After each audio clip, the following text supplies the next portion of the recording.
Hola! Welcome, Yo, yo. welcome to What another up? installment of the Takedown Breakdown podcast. I am Phil. This is my co-host, Jesus. We are back. Thousands and thousands of you have been asking, when's the next one going? Yeah, like 4 people asked, like, when the next one's going to drop. Our loyal 15 subscribers. Yes. Thank you guys for doing Facts. that, for spending your days listening to a couple of idiots. But we appreciate it nonetheless. We're gonna do some different stuff today. We got a guest host about to come aboard. Where is our guest host? What happened to him? I don't know. Are people already tired of him? All right. Actually, I want to get this out of the way. I want to apologize in advance for his behavior. We went back and forth whether or not we were going to invite him on, and you'll see within the next 5 minutes as to why, I'm sure. So let's just fucking bring him on. Let's just get this over with. Okay. Without further ado, we got Jeurys. Introduce yourself, my brother. Yeah. Hello. Can you go ahead and maybe tell the people just a couple of things about you so they know who you are and what you're going to bring to the table? Of course. So my name is Jay. All right, well, that was great. Thank you so much for trying. Everybody calls me Jay. Yeah, I'm friends with these two guys. They're knuckleheads, but aren't we all when we watch MMA, you know? Yeah. Phil sounds Phil sounds like he wants to be a news broadcaster so bad right now. That's Johnny. It's Jeurys De La Rosa. And we're bringing him out to the show now. Please stop. Oh my God, I totally forgot. We would be nothing without our TDBD background. Yeah, but I've been watching MMA like forever, so I love the sport, and I feel like, you know, like let's just do it. Let's talk about it. We all love MMA. The beauty of you're this also channel. Training though, no? Yeah. So I'm training. I am an aspiring fighter, so someday you guys may see me in there. But you know, it's a long road, and we're just getting started. Your future cornerman. Yes. He's gonna be in the corner. You're gonna twist it. You know the reference. Bro, you already know. I'm just telling you every time you get back to the corner, Eminari roll, bro. Eminari roll. See, Jeurys has a very special perspective that he brings to TDBD because, you know, as a guy who's been boxing for most of his life, you know, his father is a boxer, he's a boxer, so he's got the hands. And, you know, as somebody who is interested in actually getting into the cage and fighting on a professional level, and not to mention all 3 of us are, you know, jiu-jitsu enthusiasts, and, you know, having the worst jiu-jitsu out of the 3 of us, you know, we welcome you to the podcast. So it'll be fun, man. So what's been up, dude? We had some fights the other night. You know, we had the fight night with Volkov and Ciryl Gane. What are your thoughts? I think, you know, that to me, that fight was amazing. And it's like, it was one of those fights where if you're an actual striking purist, you loved it. If you're a casual, you either hated it or loved it. So it's like, it was one of those where it could have been a barn burner, but maybe to some people they didn't like it as much. But Ciryl Gane really showed up. The Frenchman does not. I don't really agree with love it. I didn't really love it. I loved Ciryl Gane's performance. Yeah. I thought that Volkov, he held back a lot. I think he was just afraid of Ciryl Gane's power, just because he was just too kick heavy, and Ciryl Gane was actually, you know, creating those combinations, creating those opportunities to kick and then, you know, throw those strikes. So I wouldn't say I loved the fight. I was very pleased to see Ciryl Gane come back from his lackluster performance from before. Yeah. You know, obviously Jairzinho has that knockout power, but, you know, that fight was what it was, but I'm glad that he came back in a major way. And I feel kind of bad for Volkov, but he did it to himself. But nonetheless, I mean, he's still a top contender in my eyes. All the questions that we had about Ciryl Gane, not that he hasn't been impressive. I mean, the guy's 9-0, but all the questions, at least that I had about him, was, you know, is this a guy that's going to be a box office type of star? You know, he has the skill set to do it. He's well spoken. He's got the look, all that type of stuff. But his last fight was a bit of a dud, and not because it was a terrible performance. It's just it was kind of a boring matchup. You know, like Jairzinho is always kind of like that in his fights. I was worried that the Volkov fight would kind of be similar. But I thought it was a good fight, and I was impressed with Volkov. With Gane. I've said this before. I think Gane could fight at 205 as well. He just doesn't even look like a heavyweight. The way that he moves, his lateral movement, his understanding of distance, his feints. I just think he's really at a different level in terms of striking for that division. I think he moves like a welterweight stuck in. Yeah, he really does. He's a big boy, though. You know, he's a big, powerful guy, and he's not trying to knock you out with every shot. He's trying to break you down a little bit, and he's smart with it. You know what it is? I don't think that Volkov was scared of his power because he hasn't. We haven't seen that from him. He's not like a one-stop power. He was giving him so many angles, bro. That dude was like teaching a clinic class with all the angles. Yeah, he put on a clinic. Also think about it. He couldn't hit him with the punches. Yeah. So he's Muay Thai heavy. He's Muay Thai heavy. Remember that. You know what I'm saying? So he used that to his advantage. And also too, you know what it is. Us as fans, casual, purist, hardcore, whatever you want to call yourself.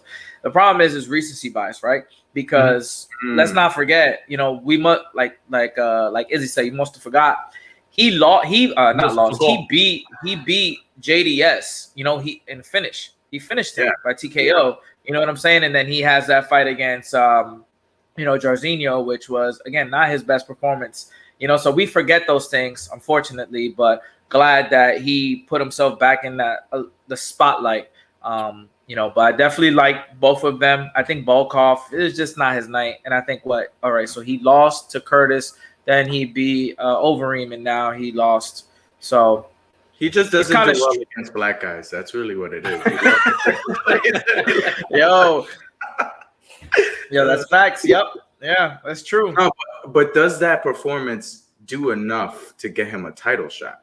So that was my next. That was my next point. Here's what I was saying before, where it answers the questions for me at least. Where the only question about Ciryl Gane that we had was like, all right, does he do this against the elite of the elite? And listen, Volkov is a guy who's fought for the title. He's 6'7". He's an excellent kickboxer. He's a UFC veteran. He's been in a lot more fights than Ciryl Gane has. After 9 fights, I think what he's done is very impressive.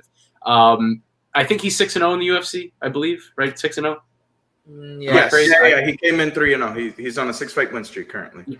Oh, so he's 3-0 in the excuse me. He's 6-0 He's 6-0. Yes, he's 6-0 in the UFC. 3 MMA fights. 6-0 in the UFC. And look, he's only finished 2 of his fights in the UFC. Excuse me, 3 of his fights. So he's got 3 finishes out of 6. It's not a terrible finishing percentage. It's not the worst. I'd like to see him. I know everyone's calling for a title fight, and I think he's of the caliber to deserve that. But I still think I'd like to see him fight one more time. I want to see him one more time. You know who I want? I want to see Gane versus Stipe. That's what I want. I like that fight. That's a tremendous fight. That's a tremendous fight. I think. And Stipe needs a dance partner, and because he's a great dance partner to have, this is Gane's coming out party. This is like, hey, I'm a Frenchman, right? Like, not a lot of people know me, but I'm starching people and I'm putting things together like no one's seen before in the heavyweight. We haven't seen a heavyweight put striking together like that probably since Alistair Overeem when he was Ubery. Oh, yeah. Right? We haven't seen that. He reminds me. That guy Overeem. Washboard abs, Ubery. Yeah, man. Yeah, man. This summer I'm I would like Ubery. that too. I mean, all right, PED. He's like, you. That's a new name, PED. No more unfiltered performance. God. It's just PED. Dude, you can't throw my name through the dirt like that. Enhanced drugs. If I was on PEDs and this is the best I have to offer, I'm upset. Very upset. Yo, you're a drug dealer. You should fire your fucking drug dealer if that's the case. Because Jesus Christ. He's right here. It's Jeurys. Oh my God. Nah, but I would like that too, to be honest. And then from the winner from that, see, here's the thing, right? So here's my issue. You're gonna get too deep in the heavyweight division. I don't want to get too deep into it, but it's like it's that one person that obviously still needs to fight, and it's John Jones. It's John Jones. It's John Jones. You know, unfortunately, the cat's out the bag. We got to talk about it. You know, we don't have to get too deep into it, but you know, at the end of the day, John Jones is the number 1 contender after Derek Lewis. Unfortunately, that fight couldn't happen for whatever reason in terms of money or whatever the case is, but it is what it is. Like, he is the number 1 contender, and he's not, again, he's not going to come into the heavyweight division and fight for that number 1 contender shot. right? Because he just dropped his title to come and step up to the heavyweight division. So there's a lot more fights that fight needs to happen. And then the winner of that would fight the winner of Cyril Gane versus Stipe, in my opinion. Realistically, I think Stipe gets his rematch before John steps into the octagon again. I completely agree. I just don't think that the UFC is going to be willing to concede that. And when it comes to the Gane and Ngannou matchup, what concerns me is his fight with Jairzinho, where he respects power punchers so much that he may be too measured. And against a guy like Francis that's that athletic, he's going to be throwing those leg kicks. And those are not easy leg kicks to swallow. So it's like, seen that part of his game though. What, Ngannou? He threw he I think he threw 2 against JDS or was that it was like the only time we saw it. Like he hasn't that's not really a big part of his game because did he throw one against Stipe in the rematch? I think he did. He might have. All I remember is him bouncing his head off of the octagon. Yeah, that was that was historic. So here's my thing, right? Because Stipe and Cyril Gane trained. They trained before. They were at the same camp in France. Ngannou and Cyril? Yeah. Sorry. They trained at the same camp out in France. But then, obviously, there was a big hole in Francis's game once, after he fought Stipe. So he went to Vegas. Now he's in Extreme Couture, which is a really solid team. And they're kind of wrestling heavy, too. You know what I'm saying? So I also think that imposes a threat for Gane. He hasn't fought someone, or he probably, again, we don't know what they've done. He has 3 submission wins. In the past. Ngannou, yeah. No. Gane. He does. He's right. Okay, yeah. Right. And but I mean, also he's got an arm triangle, a heel hook, and a front choke. But that was in his first fight in 2018. He's very new to the sport. He's only been doing MMA for 3 years. Yeah, he has a 13-0 Muay Thai record. I mean, this guy's just an unbelievable competitor. I mean, we learned. Go ahead. I'm sorry. Go ahead. I was gonna just say that the heavyweight division is exciting, but we got a monster card coming up.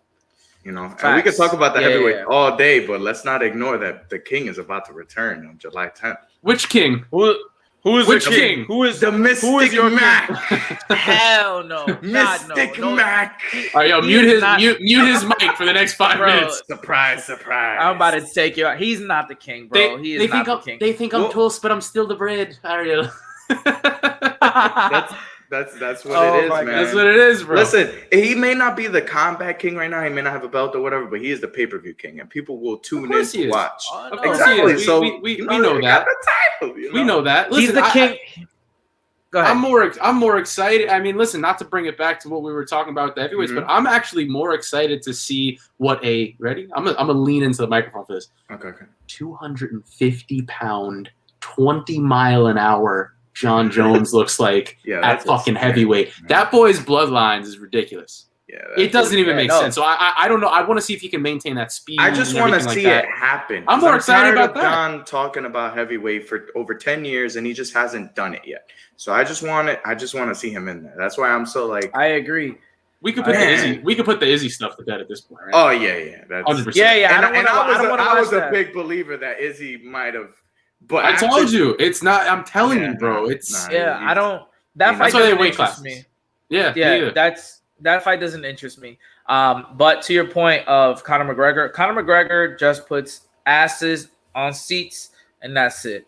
If we look at his track record from 2016, he's only gotten 1 win. Well, I guess he beat Eddie Alvarez, then he left, and then he fought Donald Cerrone. Again, y'all already know my sentiments about Donald Cerrone. And then, you know what I'm saying? Like, again, this is what I tell you guys all the time. The best, let me look at the camera. The best lightweight in the world who's not Khabib Nurmagomedov is Dustin the Diamond Poirier. That man is a fucking animal. He is not the same that when he was in 145. He's only gotten, I want to say, 1 loss at 155, which was, granted, Khabib. It was fucking Khabib. And then after that, he's gone on a run, right? And then even before he beat Khabib, he beat by arguably one of the best boxers in the UFC. He beat Max Holloway. And the way he beat Max Holloway, he made that guy look like Dustin was the best boxer in the UFC. So, I mean, to be honest, what version of Dustin shows up? And I was talking about this the other day. Like, Dustin is great all around. We know that. Wait. But I feel like we're jumping straight into the main event here. There's a lot of hidden. All right, you know what? No, you know what? Yeah, you're absolutely right. And there's a lot of There's a lot of main events. There's a lot of hidden matches in this card. Like, I don't know. It's one of the most stacked cards that I've seen in a while. But even the early prelims. Yeah. But I'm one of those people that I like to look at the fights that people are sleeping on. I call these hot hits. So in the early rapid prelims, fire. Yeah, in the early prelims, we have Ryan Hall versus Ilia Topuria. If you're a jiu-jitsu guy or or somebody that just likes seeing grappling, this is gonna be a crazy matchup because everybody's been avoiding Ryan Hall. He couldn't get a fight. They call him the Wizard for a reason. He just comes out of nowhere. Boom, submission. Crazy. Bro, you wanna know what's crazy? I looked at his stats today, and what's nuts to me is he's been in the UFC for only 6 years. And out of his 6 years in the UFC, he's only had 4 fights. 4 fights. Yep, I read that too. He's only had 4 fights, which is crazy, which says something about him as a fighter. Like, 1, that's disrespectful to him. And 2, he's scary. Like, you look at that guy in the street, you don't know him at all. You're like, this guy's a fucking punk. And then he will beat the fuck out of you on the ground. Two things about that. First of all, you know how a lot of the time we talk about like the watering down of like jiu-jitsu in MMA and stuff like that? He's not one of those fucking guys. That's not an MMA guy doing jiu-jitsu. That's a jiu-jitsu guy doing MMA. That's a guy that if he stopped doing MMA tomorrow and said, fuck it, I'm going to go 100% in jiu-jitsu, you would see him in Abu Dhabi. You would see him at Mundials. You would see him, at the Pans, right? That guy's amazing. Second of all, to your point, he doesn't look like much. He's got like that sleepy, glazed over look, right? And did you remember that story years ago? This is the same guy that was in a pizza shop, and some guy was wilding out in there. And Ryan Hall, he's just sitting there minding his own business. And this guy, I think, probably had some mental issues going on. And he was just getting rowdy and he started to get a little hostile. So Ryan Hall, all 150 pounds of him stands up and puts a rear naked choke on this guy and brings him outside, diffuses the situation, doesn't hurt him. It was like the coolest expression of jiu-jitsu in the real world that you would ever see. And it happens to be a really good guy in the UFC. It's unbelievable. That's probably That's the headliner for the early prelims. Correct. Yes. And Ilia is 10-0. So, it's either he shows up or Ryan does what Ryan does. Mm-hmm. But I'll give an honorable mention in the early prelims to Brad Tavares versus Omari Akhmedov. Yeah. That's going to be a good matchup. I think it can either be a crazy fight or just a snooze fest where they'll just respect each other's power too much. And I've seen that happen with Brad fighting before, which is I was going to ask you that. Yeah. So I don't. It'll be hit or miss, but I think it'll be a very good fight. It's very slept on. But moving on to the prelims, you got 2 veterans. The one out of these 4 that I personally think is the most slept on is Trevin Giles versus Duplessis. Now, people don't know, but Trevin Giles has one of the smoothest boxing in all of the UFC, and he's very so slept on. Yeah, he's very slept on. So I know for a fact that fight is going to be crazy. And then we have Nico Price and Michelle Pereira. That's my fight of the night, by the way. Fucking crazy. I agree. That's my fight of the night. I literally wrote 2 wild ass boys, man. Like, not the most technical matchup in the world. No. It's similar. It's actually another good fight in not the early prelims, but the prelims. I think it's Carlos Condit versus Max Griffin. Yeah, it's a similar fight. Yeah, it's a similar fight. Well, I think Max Griffin is a lot more calculated than either Nico Price or Michelle Pereira. Yeah, I'll give you that. He's more of a volume guy who's going to plod forward and kind of mix it up a little bit. And Carlos, if he shows up to the Carlos Condit of old, I think he gets this win easy. I think he can really put combinations together. Michelle Pereira, whatever. I mean, they have these weird ways of pronouncing their names. But respect to them. But the way he fights, it's like he comes in with no game plan. Like he's like a cartoon character. Yeah, I'm just gonna do flips. I'm He gonna fights jump on like I'm when gonna, you're trying to figure out the controls in a fighting game. that ass like you trying to all right, trying to punch, I'm trying to kick, you know what I'm saying? He just like that's all he does. That's what he does, and that's why it's so fun to watch him. But I also he's out of his mind, bro.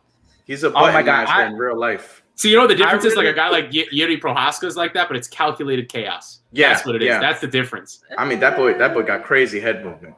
You think so though? He does. Yeah, absolutely. I think it's a good comparison. I do. Pereira is not as skilled as Jiří. I'm not making that point. I wouldn't compare it because I think Pereira burns a lot of energy doing wasted movements. Jiří is gonna hunt you down without all the flashy stuff. He just knows when to step in. But that's what I'm saying. That's why it's calculated chaos with Jiří. I mean, especially in his first fight against Volkan. Like the Volkan Ozdemir fight in his debut, I was like, what the fuck is happening? I will say that I got Nico Price in this matchup. Me too. Go ahead. Mm-hmm. I'm sorry. No, say what you're gonna say. What I really hope out of this fight, knowing Nico Price, I mean, obviously I don't know him, but just seeing his style of fighting, I want to see stand and bang like Nico Price, like I fucking swollen, he can't see shit. That's the type of fight that I want to see with these guys. I don't know if we'll get that. So Jesus is actively hoping that this guy gets dangerously hurt, loses his eyesight, concussion. Bro, yes. I want it to be orbital breaks. Yeah, listen, I'm not an advocate for this. I hope nobody is, because if you are, then you're fucking crazy. But I want to see a CT. I want to see a CTE fest, bro. With these motherfuckers, no, I want to see a CTE fest, bro. That's all the fuck I want to see. You're canceled. We advocate for the safety of all fighters here on the Takedown Breakdown podcast. Jay, you are the new co-host of the Takedown Breakdown podcast. No, bro, listen, man. I do think this, but this is what worries me. Michel in his last outing against Chaos Williams, and I will give this to him because Chaos Williams is dangerous. He's dangerous everywhere. If he touches you, you will go to sleep. But I think when he goes against someone that he knows he can't do all this hootenanny with, he's gonna have to dial it back. But Nico Price is the opposite, where it's like, if you want to do some hootenanny, we gonna do some hootenanny together. Nico Price fight doesn't start until he gets tagged that he's bleeding. Nico Price out of his mind, bro. So it's that's what I'm saying, bro. CTE Fest. I'm signing up. I'll pay whatever. Yo, I would love to see Nico Price fight in person. There goes the CTE and fighter safety and health episode that we were thinking about. All right. This is main card though. If I was ever in a brawl at a bar, he is one of the fighters I want with me. Yeah, I agree. Because I know for a fact if we fight in 5 people, I'm fighting one person. Nico is out of those 5 people. Nico is the type of professional fighter that would forget that he's a professional fighter and just reach for the bottle, like reach for a glass bottle. Yep. Like he's out of his fucking mind, bro. I would want John Jones, Nico Price. Not Church John Jones though. I want Cokehead Jones. You want Cokehead John Jones? Yeah. He's dangerous. He's the scariest dude in the world. I want Shotgun John Jones. This main card though is amazing, and all of the fights, people know about most of the fights. The one that I think is going under the radar is Tai Tuivasa versus Greg Hardy. I think that's all right. So I think that's gonna be great. Before we get into all of that, I do want to take a quick second and give a word from our sponsors. So, guys, we have a sponsor. Have a sponsor? You know what I'm saying? Yes. Big time now, baby. 2 episodes in, we have a sponsor. We want to give a big shout out to Good Feet's Cleaning Company. Good Feet's Cleaners or Good Feet's Cleaning Company is a Black-owned organic cleaning solution and kit. It'll take your dirty sneakers and bring life back into them. I personally am a customer. I love them. If you go on their website, goodfeetscleaningcompany.com, and use the promo code TDBD15, you'll get 15% off your first purchase. Again, I'm a user. I love it. It works wonders. And if you don't believe me, just watch.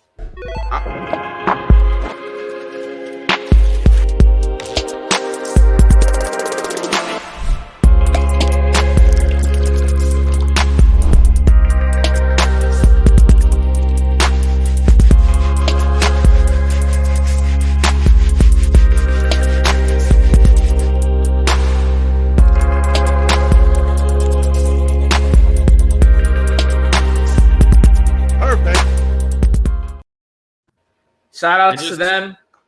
Just you know for what I'm saying? it doesn't work quite as well unless you do that brush flip. If you don't do the brush yeah, you flip, have to. That before You and after. have to do the. Yeah, you have to do the brush flip. If not, I'll say this: Jesus is one of the biggest sneakerheads that I know. Yeah, so if he says that it's good, then it's got to be. Jesus gets shoes that like didn't come out yet, or will be in like coming out in 2030, or came out in 1977. He has shoes that designers are like connect. thinking about. You know, he knew a guy at the bodega that knows a guy. That, bro, if I had that kind of plug, I promise you, I'd quit my job and just sell sneakers like that. Sell fucking dinosaur sneakers. Oh, my brother, your boss doesn't see. Look, hey man, we know he. I'm pretty sure he would understand. But let's get back into this main card, man. You had a good point about that heavyweight fight, Tai Tuivasa versus Greg Hardy. Yes, if you're wondering, if you're watching this and you're a little bit new to the sport, yes, that is the same piece of shit Greg Hardy that got kicked off of the Dallas Cowboys. But in his defense, not advocating for anything that allegedly happened, but he has been a good soldier since he's been to the UFC. Yeah. He looks like he's turned his life around, which is good to see. He has been very, very impressive, even in his loss to a guy that's just a better, more mature, more skilled fighter at this point in his career with more experience. He's looked good, and he's got lunch boxes for hands. Yeah, I mean, metal lunch boxes though, metal ones. He really does. You got to be specific. They got the little plastic ones, or like mine. I have a mesh lunch box, and that. He's one of the metal ones with the handle. Yeah, like you literally got to clip the handle open. The time capsule lunch boxes. and it's just nothing but bricks in there. No, but listen, Greg Hardy, regardless of his past, the boy could fight. He could fight, and then he's going up against Tai Tuivasa. Now, I'm high on this guy. I love this guy. I love Tai Tuivasa. I think that he is a breath of fresh air in the heavyweight division, where a lot of guys, they don't really want to show as much personality, or they're not really trying to promote themselves like that. Yeah. Tai Tuivasa don't give a fuck, man. I don't know if he's drinking beer out of shoes. Yeah. He's a Stone Cold Steve Austin. He's a Stone Cold Steve Austin of that division with the fucking He makes beer. me want to go to Australia, honestly. Like, they seem like they have a fun time, Well, you have to be careful because anything there can kill you in terms of animals and insects. They call and Tai Tuivasa.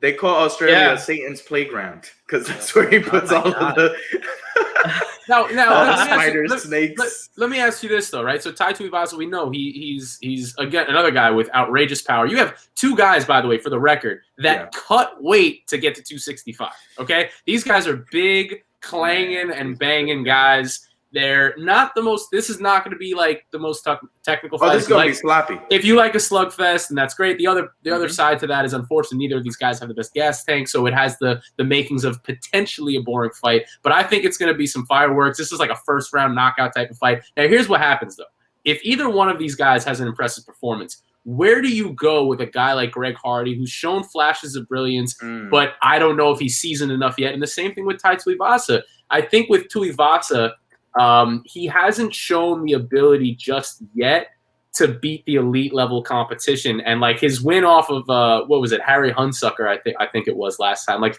that's a contender series, guys. He lost to Sergey Spivak, who's got I think a 14-2 record. He lost to Ivanov, who's a veteran, and he lost to JDS, who's a veteran. So can he get it done? Knocking out Stefan Struve is kind of like just something that heavyweights do nowadays. So I'm sorry to say that, but that's just what it is. I think you give him someone like a Ben Rothwell. That's a great fight, actually. That's a really good fight. You give him someone like a Ben Rothwell. Yeah. You give him someone like that. And I think whoever wins, I think if you give him Ben Rothwell and they do decent with a Ben Rothwell, I think that's when you start moving them up. You got someone like Greg Hardy. We know he's not going to be elite of the elite. He's one of those fighters, thankfully, that you can make an argument for, that you can transition from one sport to another. Obviously he's no Clarissa Shields, but he is a decent fighter. He's not like a well-rounded fighter. He knows how to win, but he's gonna hopefully get there. But again, I think Tai Tuivasa wins. My personal opinion. He's a lot more skilled. Go ahead.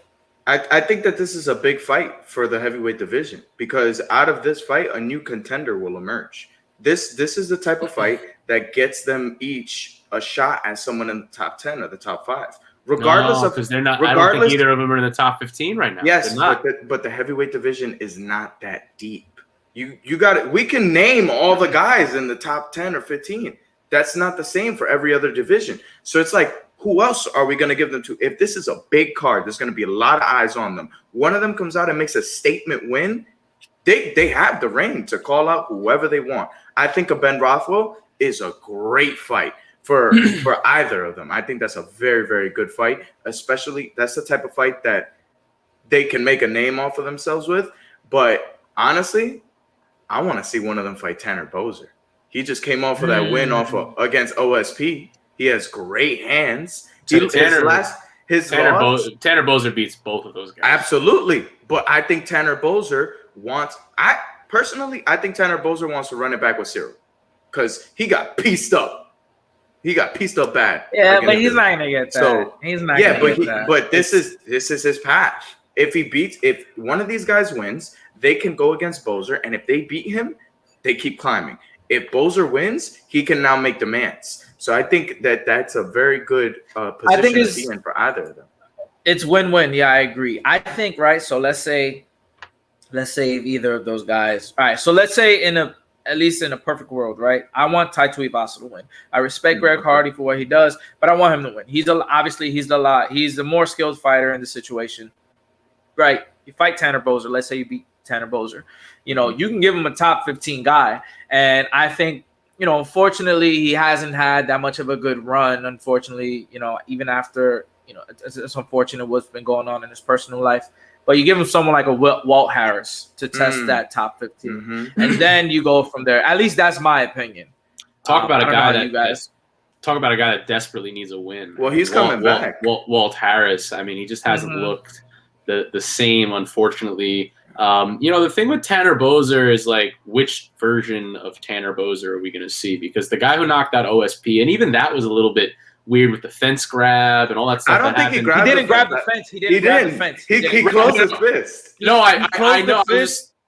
And I was just saying they had some controversy with that. Yeah. And, look, the guy that knocked out OSP also lost to Andre Arlovsky and Ilir Latifi. And nothing against Latifi. I mean, Latifi was a 205er. I think they stole that from him. Right, but Latifi was really more of a natural 205er, and he lost a split decision, which was tough. Andre Arlovsky, and listen, like, I love Andre Arlovsky for all that he's done for the sport, but like, I don't ever want to see Andre Arlovsky fight. I just don't. I don't want to see him fight anymore. I'm sorry. Like, I've always been of the mindset that this is a young man's game, and he's like 466 years old. So, I mean, he's an ex-champion. He's a former champion.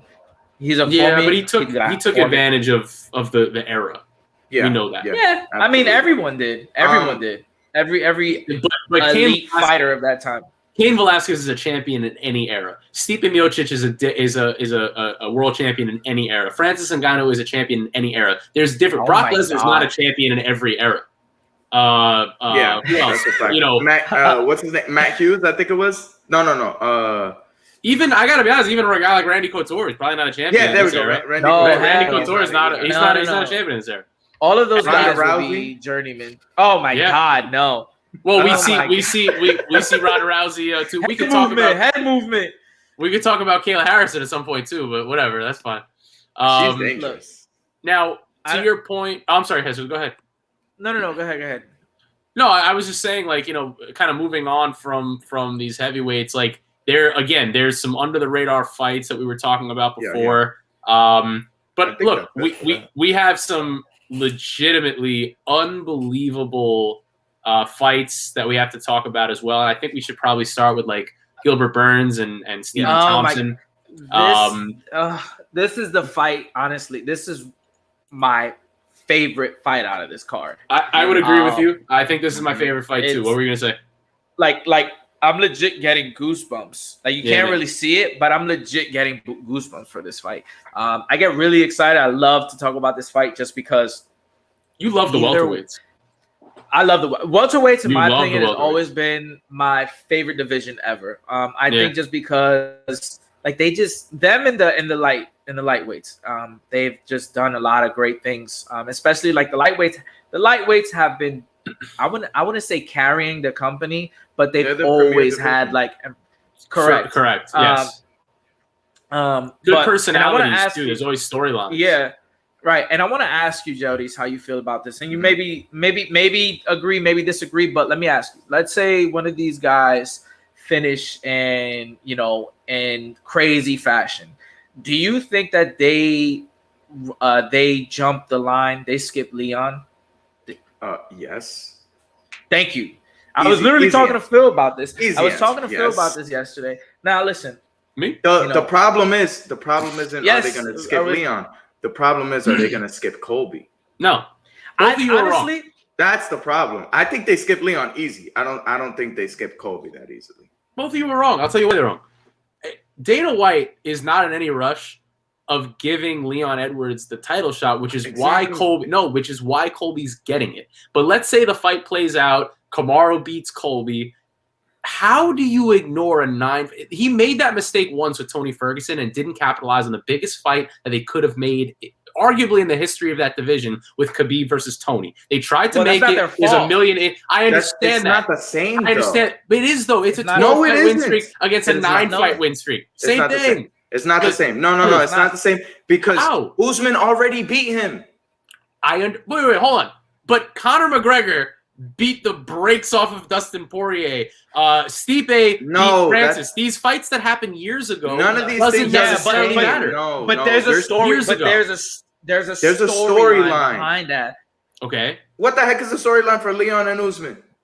They fought. So let me ask a question. So you're saying that Leon, for the rest of his career, he wins 12, 13 in a row, and he doesn't get a title shot?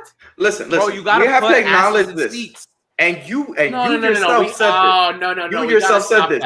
The UFC likes to make stars. They are an entertainment company. They are ran by WME.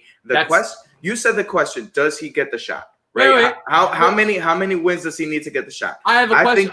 I have a better question for you. You're not wrong. He said, you got to put S's and C's. So you're saying, Leon lost to Kamaru. Hold on. Leon lost to Kamaru in 2015, 2016? Yeah, a while ago. Wait. But what has he done since then? Hold on. Wait. He's fought like once every 2 years. But there's also issues outside of his control that have contributed to that, whether it's COVID and being from the UK. All right, I understand that. I'm not taking that away from you. Your point is valid. But when he has performed, he's been as dominating and impressive as anybody else in that division. Phil, he almost got knocked out by Nate Diaz. Aside from 1 minute out of a 25-minute fight against Nate, he's been incredible. He's got the best pure striking in that division, in my opinion. Now, here's why you're wrong. You're telling me, he already lost to Kamaru.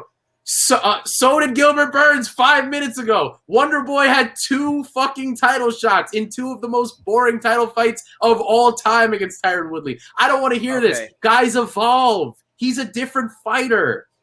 Bro, he's even a very good wrestler now. He's not a bad wrestler either. I understand that. You guys hate Leon. Yeah, we do. Styles make fights. Styles make fights. Bro, if you listen, at the end of the day, right? I don't think he beats him. You might be right. You might be right in the sense that nobody beats Kamaru right now. But all I'm saying is you can't continue. What precedent does that set for your divisions? If you say, hey, go win 9 in a row and you still don't get a fucking title shot. Daniel Dariush isn't going to get a title shot. That guy's a stud. Hold on. Mm-hmm. Let me make a point. Yeah, Jesus, go ahead. And you brought it up. Okay. So Leon had a dominant performance for 24 minutes, right? Correct. 24 minutes.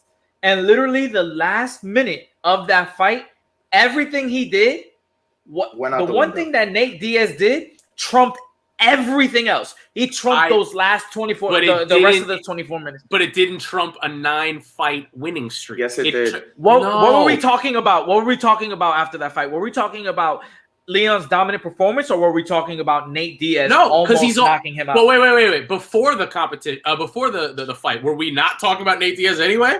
He's just a bigger star. Listen. Let's put it this way. If Nate Diaz would have never hurt him in the 5th round, that fight would have ended, and people would have went about their day. Nobody would have been talking about that fight. They would have been, Nate Diaz lost. Continue. Wait, are you It talking would about not have been a topic of discussion. with Nobody, Leon? nobody would have cared if Leon would have beat him. Nobody would have cared. Agreed. Then why make I that agree. fight in general? Then what was the point of them I making don't that fight in know. general? Talk to Nate Diaz. It was giving Leon Edwards activity And a chance to actually do something Look, entertaining. He's one of The he's guy- probably the Phil, the guy is the only person that I have ever seen in combat sports in the history ever of any fighting existing to make an 8-second knockout whack. How the hell do you have an 8-second knockout and it's boring? What?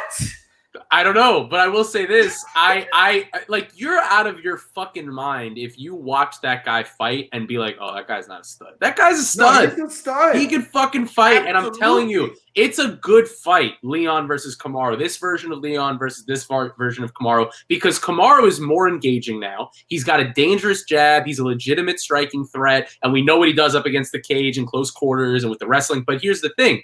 How did Leon beat him? I don't know, but I'm just saying he deserves a shot at some point. Leon Edwards is as good of a fighter in that division as we have, and Gilbert Burns, and we talked about this. Gilbert Burns, like Jesus will die on this hill saying that Gilbert had that fight and he got overzealous and blah, blah, blah, blah. And I said, you're right about that, but that's a learned skill to control yourself when you smell blood. He wanted to finish that fight before there was blood in the water. He hurt him a little bit, but he was still there, and he couldn't do it. That's a learned fight. I just want to go over his record. Yes. Oh, here we go again. We're going to talk about – and then let's go over Kamaru's record until the last 4 fights.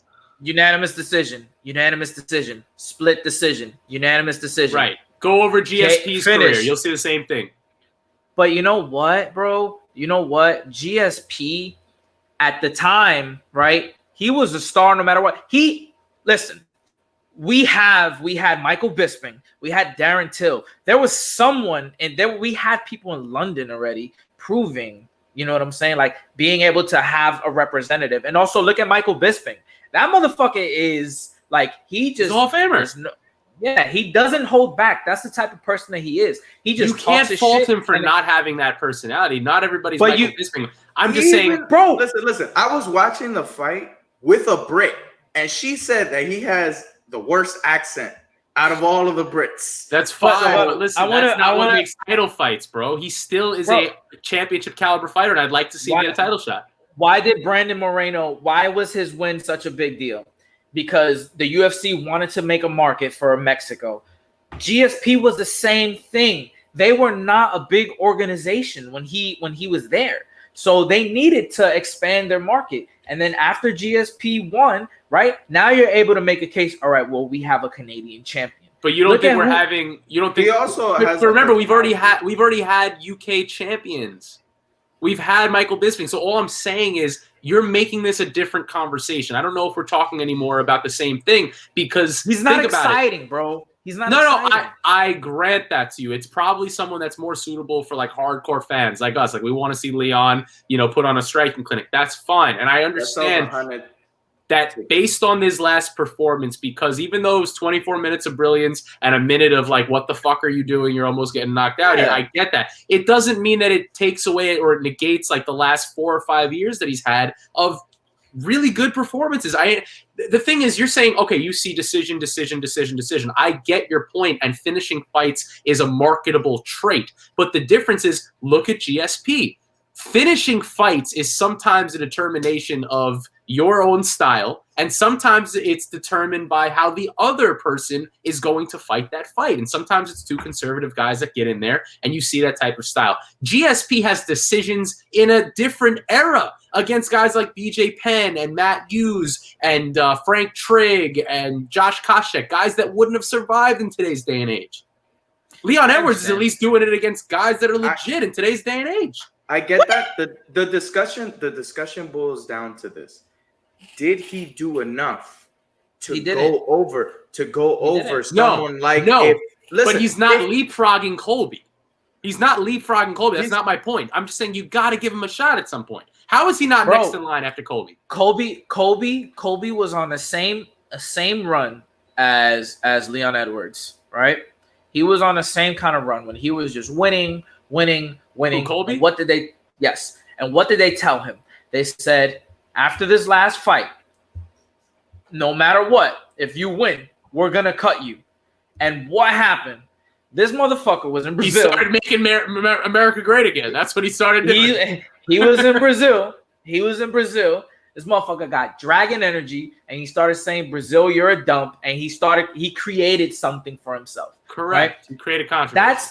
The thing is, do you give Leon Edwards the fight? Do we think that he's deserving of it? 100%. But he's not exciting. Stephen Thompson is exciting. You know why I'd want to watch that fight? You want to know why I want to watch that fight? If any of those guys finish each other, you have a split decision, Gilbert Burns over Thompson or vice versa. You give it to Leon. Then you give it to Leon. That's what I'm saying. Kobe is fighting Kamaru next, regardless. Yes, but that's what I listen to what Jesus said. That was my point.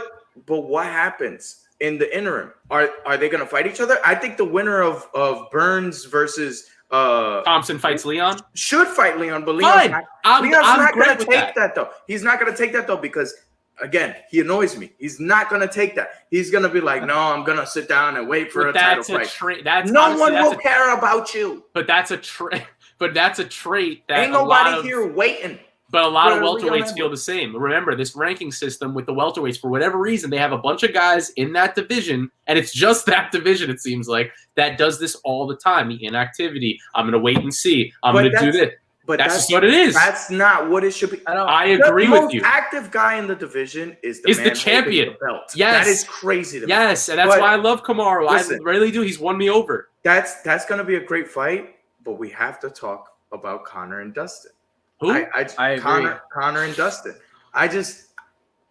Listen, y'all. It seems to me that both of you think that Dustin is gonna get it done. Yes, but I think that Conor is gonna come back because you have wet dreams about Mystic Max. Yes, that's what you do. That is Conor McGregor, How often man. do you change your sheets every UFC pay-per-view? Conor to me is what Anderson Silva was to Adesanya. Like he's the guy that brought me into the sport. So when he fights, I get excited. I want to see what he can bring. Listen, everybody wants to see him fight. Conor does so good in rematches. I'm not going to consider the second fight a rematch because of the gap of time. When it's like back to back, like how he came back against Nate, great. That was great. He's very good in rematches. I want to see him make the adjustments. I think he comes out a lot more bouncy, lighter on his feet. I think he's throwing a lot more head kicks, and he's switching stances. That's what I'll see, and I think it'll mess up Dustin's timing. And Dustin's going to shoot and try to go for a takedown. I got Conor in under 3. Dustin, any if it goes longer than that. Jesus, I think you can go ahead, and then after, if you don't mind, I wanted to bring up a couple points about Conor and all that type of stuff. But go ahead. So, do I think that Conor is going to come back to the Conor that we know, the karate style Conor that, he's changing stances, he's going for those kicks? I really hope so. Because I think that this for him is a make or break. Like he needs this win. Yeah. He needs this win. He has not his record for lightweight is 1-1. You know what I'm saying? And his last win at lightweight was 5 years ago. You know what I'm saying? So he needs this win. No bullshit. It's 1-2. He's only won one fight in the lightweight division. Correct. You know what I'm saying? He lost to Khabib, and he lost to Dustin. Yeah. This is a different Dustin Poirier. Again, I'm going back to the beginning of what we were speaking about.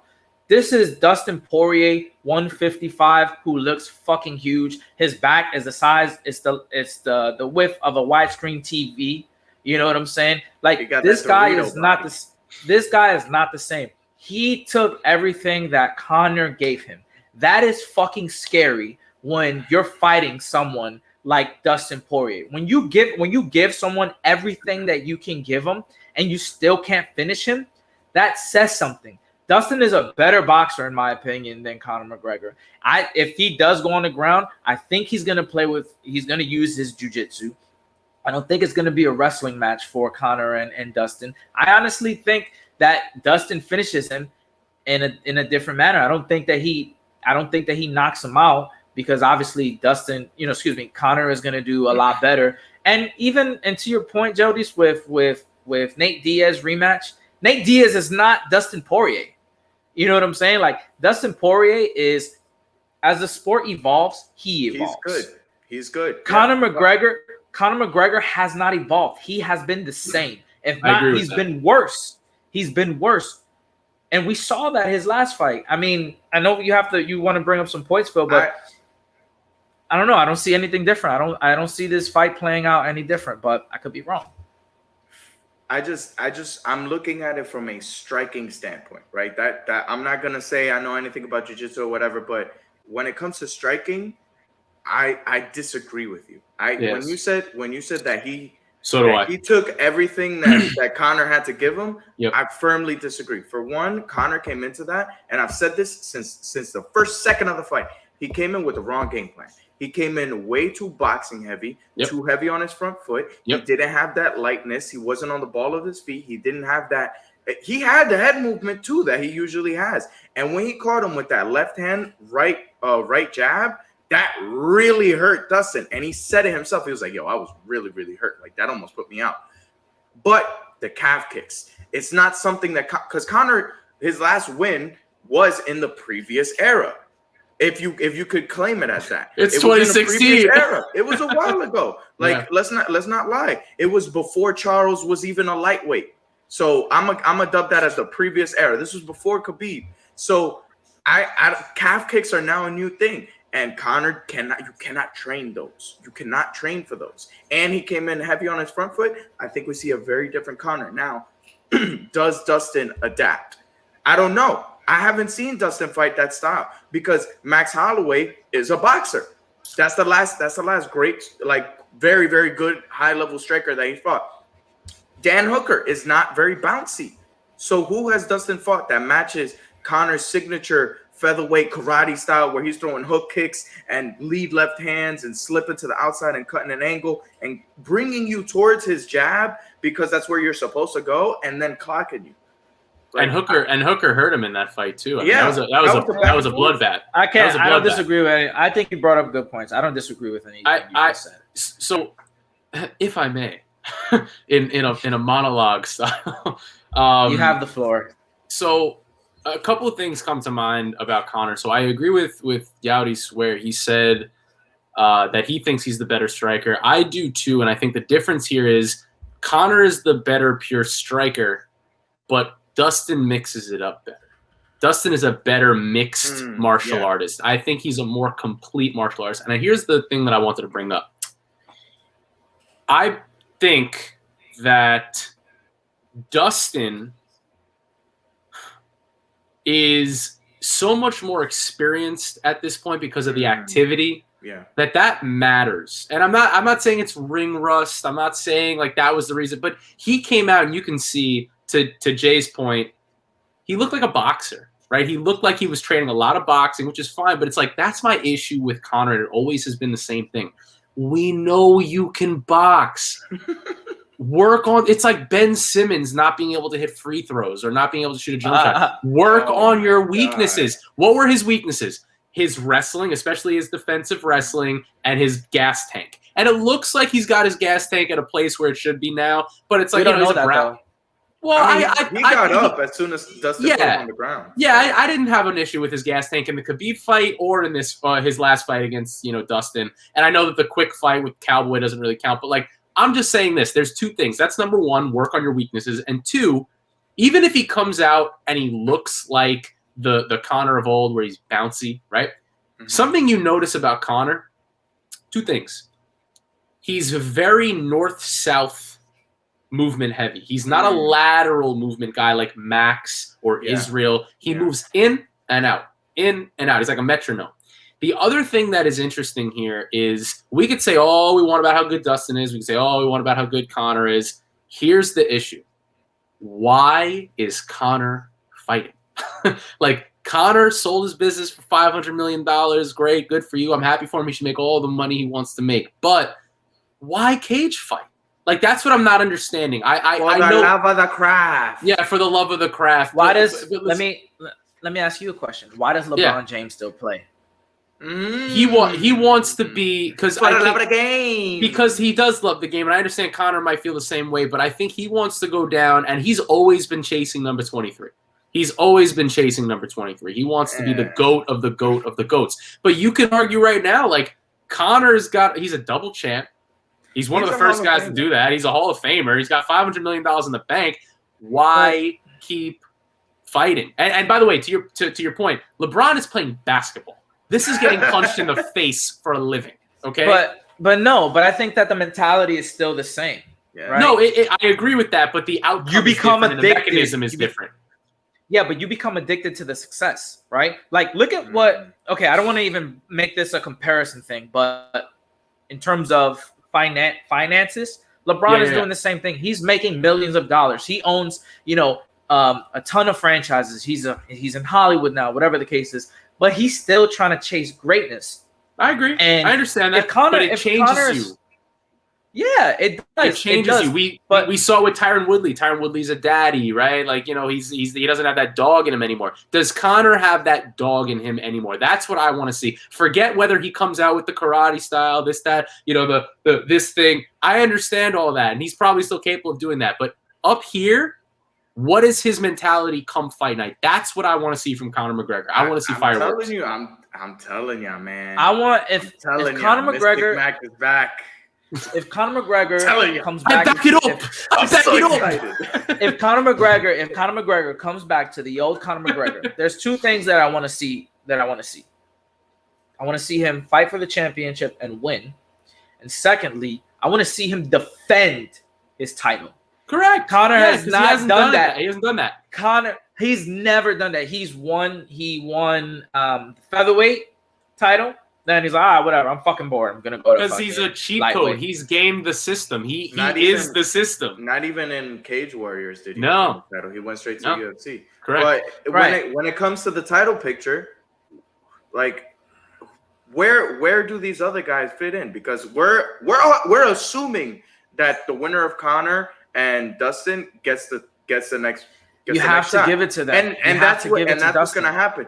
But who's next? If the winner of this fight fights Charles hands down, and then here's what I'd like to see: the UFC needs to make this fight. Dana, do I have to put on the GSP voice for him? Hey, Mr. White, you listening? Do I have to talk like GSP for him to listen to me? Dana, okay. Honestly, man. So here's what they got to do: they have to make Beneil Dariush versus Justin Gaethje. Oh, I like that. And that fight will determine who's next after Dustin and Conor. The winner of Dustin and Conor is going to fight Charles, guaranteed. Guaranteed. I want to see Michael Chandler versus. Michael Chandler could fight, an RDA or a Dan Hooker or something like that. Not a Dan Hooker, an RDA or something like that. I want to see. I want to see him either fight Makhachev or RDA. Yeah, I would give him Islam. I would give him Islam or RDA. But let me ask you a question: why does Justin Gaethje need to fight Beneil Dariush? What? Why does Justin Gaethje need to fight to get that title shot? Why? Justin lost his title fight. Yeah, to Khabib. Okay, so and Beneil's on the cusp of a title win. Beneil has won how many in a row? You know what? I can't argue that. Honestly, that point is moot. Beneil Dariush just took Tony Ferguson, who's known for his fucking jiu-jitsu and his gas tank, and made him look like a toddler. Okay, he's on a what? 4, 5, 6, 7. He's on like a 7-fight winning streak, bro. But this card from top to bottom is amazing. Here's what we're gonna do. Yeah. We're going to wrap it up with this. We're going to pick how many pay-per-view buys 264 does and the winner of the main event. Okay.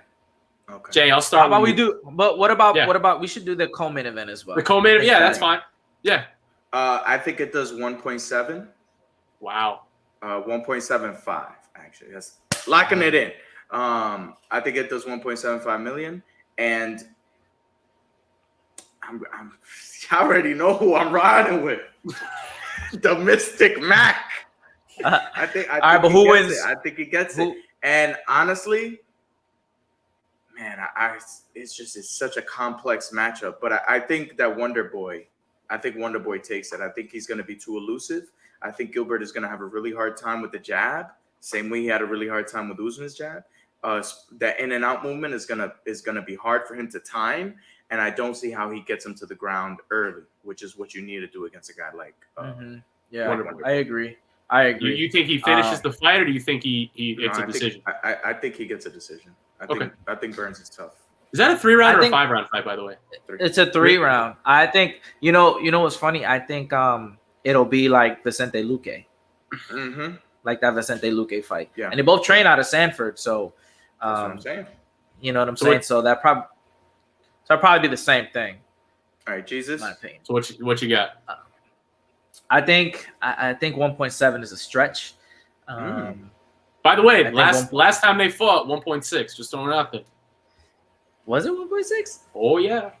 It's Conor, man. Look at his face. He's like, oh shit, I didn't know that. Oh man. He's like, Holy where are the shit. streamers? Woo! All right. Damn, I can't even. I don't know now.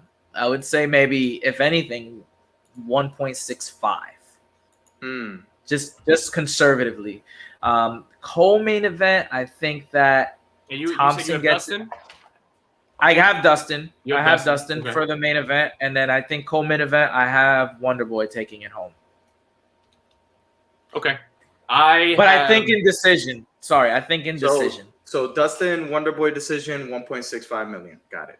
Yes. I have, first of all, you're going to think I'm crazy. I have this at 1.8. Really? I'm taking the over. Wow. I think that people are so excited to see the real, like, Conor McGregor back and all this type of stuff. And it's they in know Vegas too. and it's in Vegas. And remember, things are opened up now, okay? But people are still invested in Conor.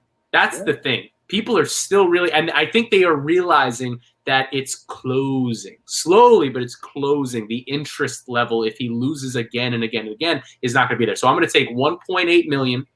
I'm going to take Mystic Mac by knockout in the third round. And I'm going to take, you ready? I'm going to take Gilbert Burns to close out the illustrious career of Stephen Wonderboy Thompson by decision. Oh, What? And I'm Honestly, out.